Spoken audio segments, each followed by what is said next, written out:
உயர்ந்தவராயிருந்தும் தாழ்மை உள்ளவனை அவர் நோக்கி பார்க்கிறார்.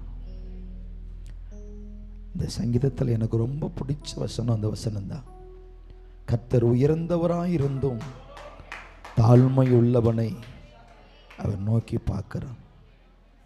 கர்த்தர் உங்க வாழ்க்கையில யாவையும் செய்து முடிக்கணும் அப்படின்னா, இயேசு கிறிஸ்துவின் வாழ்க்கையில பிதா யாவையும் செய்து முடித்தார். அதனால தான் அவர் சிலுவையில் சொல்லுகிறார், முடிந்தது என்று சொல்லுகிறார். யாவையும் செய்து முடித்தார். சிலுவையின் மரண பரியந்தம் இயேசு தம்மை தாழ்த்தினார். கர்த்தர் அவ்வளவு உயர்ந்தவராய் இருந்தும் தாழ்மையுள்ளவனை அவர் நோக்கி பார்க்கிறார். மேட்டிமையானவனையும் தூரத்திலிருந்து அறிகிறார். 2 பேர் ஜெபம் பண்ணும்படி போனாங்க ஆலயத்துக்கு. ஒருவன் நான் அதை செய்தேன், இதை செய்தேன், அப்படி பண்ணினேன், இப்படி பண்ணினேன்னு சொன்னா அவனுக்கு தூரமாக இருக்கிறார்.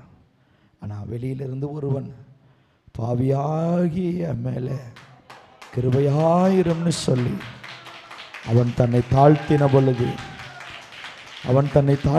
பொழுது அவனை நோக்கி பார்த்தாரே, அவனை நோக்கி